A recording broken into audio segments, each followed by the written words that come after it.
Hello, everyone. This is the Mind of Lilith, and thank you for joining me today. I wanted to discuss two topics that have been in the news over the past week. The first one being Monique Samuels' divorce from her husband, Chris Samuels, and Russell Simmons' daughters exposing him as an abusive father.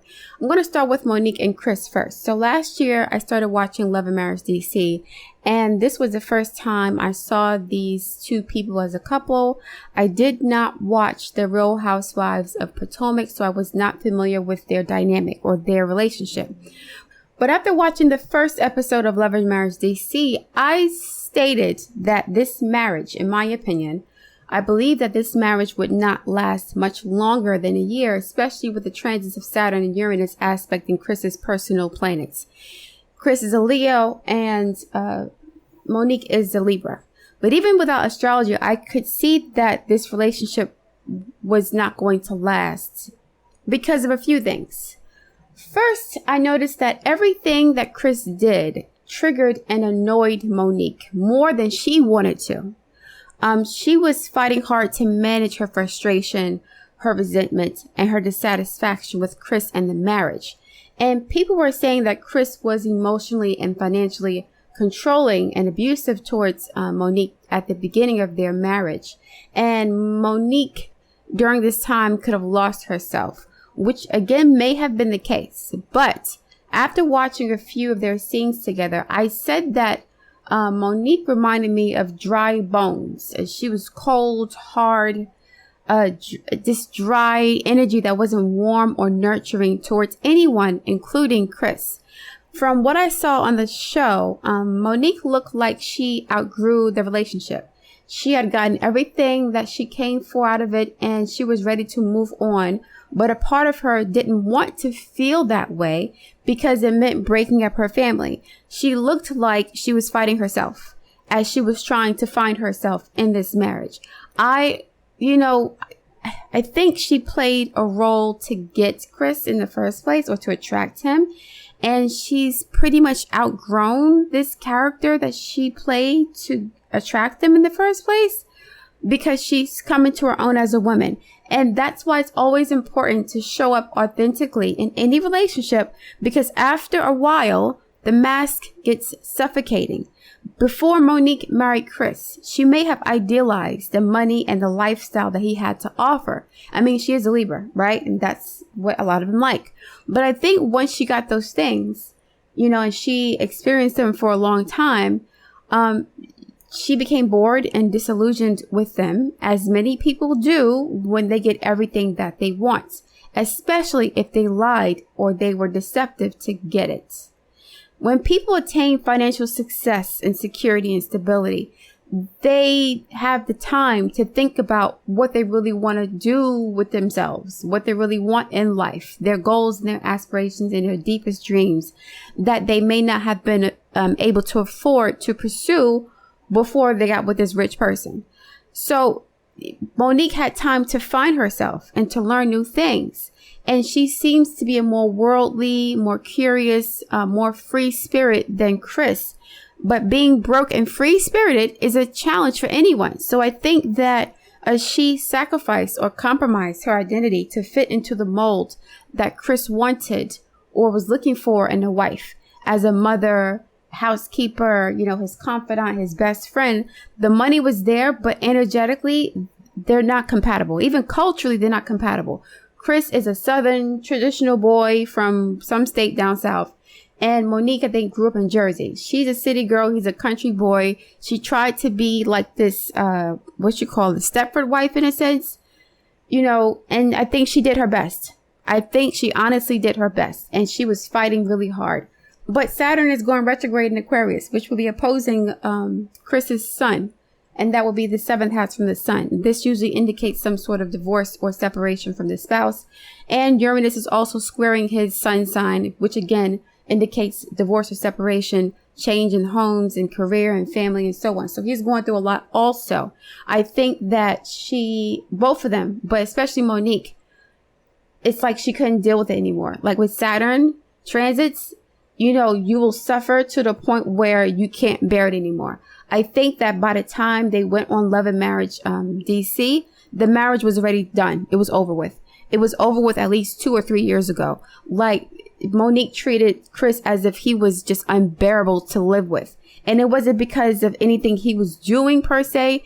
It's just because of his personality, who he is, his demeanor, his appearance. I don't know for sure, but she was never completely satisfied with him. I think she married him for what he had to offer, because Chris is not a bad guy. And I don't think that he's changed for the worse since they got married. I think that, to be honest, he could have gotten better. He could have become more attentive, more sensitive, more compassionate and patient with her, as we saw in the show, when every time he opened his mouth, she had an issue and she started crying. It's like she could not stand him.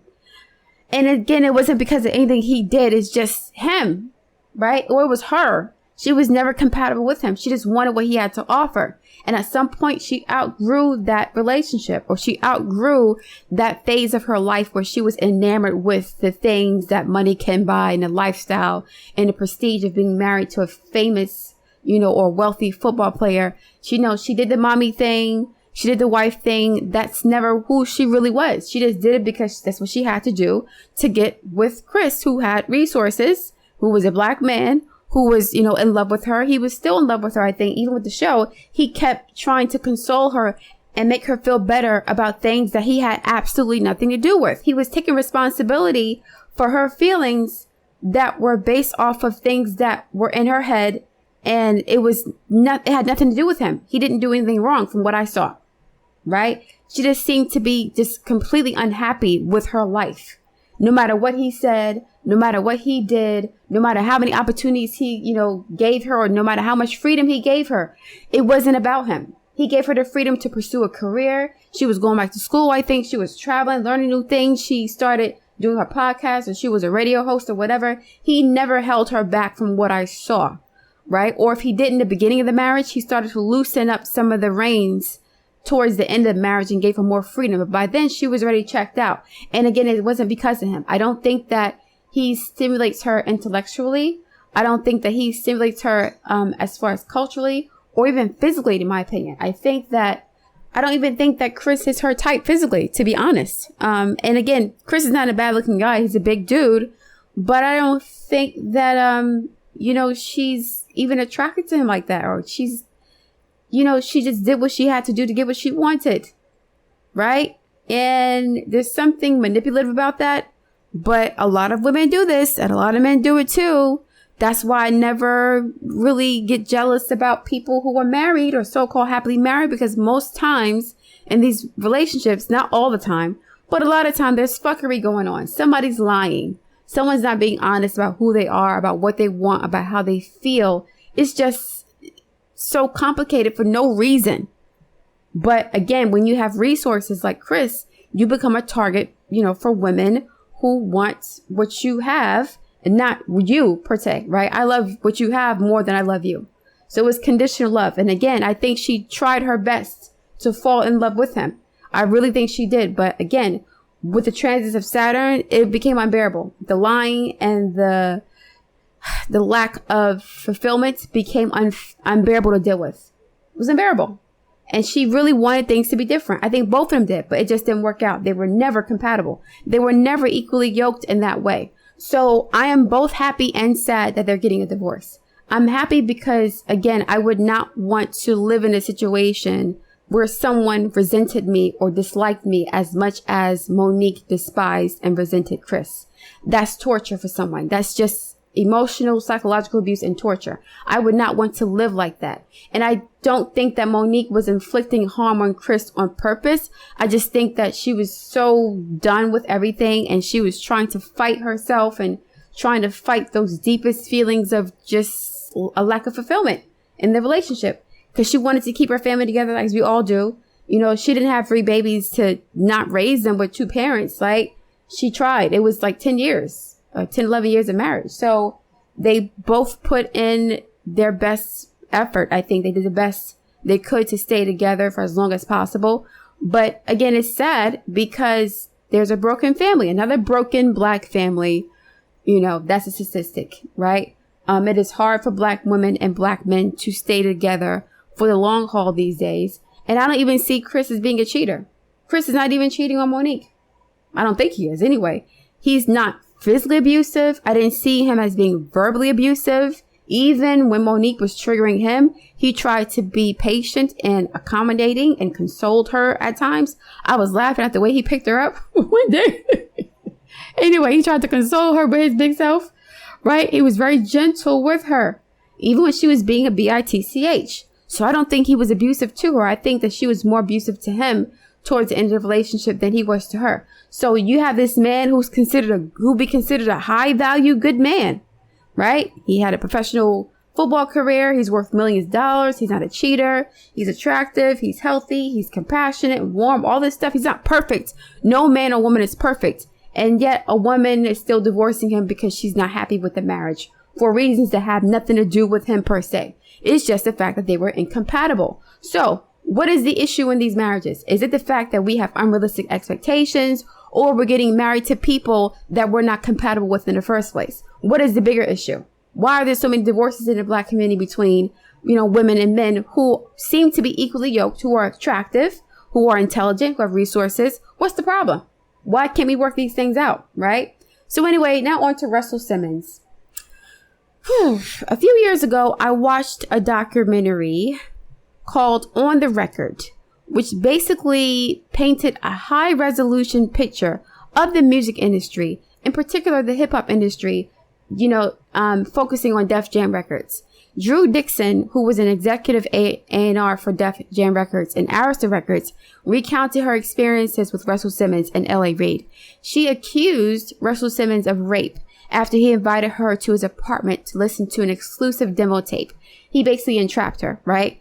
There were several other women in the documentary who had the same story about Russell Simmons, that he was a serial rapist for several decades, and he was in his mid-30s by the time he started dating 15-year-old Kimora Lee. Russell was obsessed with beautiful women, as a Libra, not surprising, specifically models. But he did not really discriminate when it came to raping women. All he cared about was their complexion, being paper bag or lighter, and their weight. He preferred light to white women on the slim side, and Drew Dixon fit both of those physical characteristics. Drew Dixon is the daughter of the first Black female mayor of Washington, D.C. She's a Stanford and Harvard graduate who tried to civilize, my words, not hers. She tried to civilize and bring some class and dignity and merit and respect to the male-dominated music industry, which sexually exploited men and women. In the documentary, Drew revealed that Russell would give her professional opportunities, not favors, but opportunities, in the hopes that he would eventually be able to have sex with her. And she wasn't interested in him in that way at all. Not only because she wasn't attracted to him, but because she wanted to earn her position in the music industry by merit, not by favoritism or sexual favors, right? So after watching this documentary, I knew for sure that Russell Simmons was a sleazeball dirtbag, okay? Russell Simmons has the same sociopath outfit as Bill Cosby and, Bill Gates. The cardigan sweaters with the button-down shirts, khaki pants, this unassuming, soft, doughy, gentle, kind, nerdy person. And like Bill Gates and like Bill Cosby, Russell Simmons is nothing like that. Russell Simmons was a drug-addicted sexual predator for decades. So the fact that his daughter revealed that he's basically been abusive to their mother verbally, I'm going to say this. Kimora Lee she's not innocent in this either. Yes, she was preyed upon as a teenager by this grown man because, again, she got married to Russell Simmons, or she met Russell Simmons when she was 15, and Russell was in his mid to late 30s. Yes, she was a victim of predatory behavior then. But after divorcing Russell Simmons, and after all these women came out revealing their stories, she still defended Russell Simmons because it was financially beneficial for her to do so, in my opinion. Russell Simmons is an industry. He's a brand. Okay. He's damn near an institution, right? So I think Kimora Lee, with her being as materialistic as she is, I think she was more so concerned with protecting his brand and his name and identity, not just for her daughters, but also for her own financial interests. Okay. If Russell Simmons goes down, then whatever brands or businesses that Kimora Lee Simmons is associated with goes down too. That's what I'm thinking. I think that her incentive for defending Russell Simmons when this documentary first came out was not because he was innocent. It wasn't just to protect her daughters. It was to protect her own financial interests. But since then, she's got into a lot of trouble with this super duper scammer who used Russell Simmons' money, who stole Russell Simmons' money to pay off debts to some really powerful people who he robbed in Malaysia. It's a really complicated, warped, twisted story. So now she's coming out and playing victim. And I'm not saying she wasn't victimized by him, but she's being strategic with her commentary and these revelations, because she could have said this years ago. Yes, I do understand that Kimora Lee Simmons would protect Russell Simmons in order to protect the father of her children. I do understand that part. But why expose him now? Right? Because he's not giving you any more money? Because he's mad at you for stealing money from him, millions of dollars? Okay? Russell Simmons had to buy Kimora Lee. He's not attractive.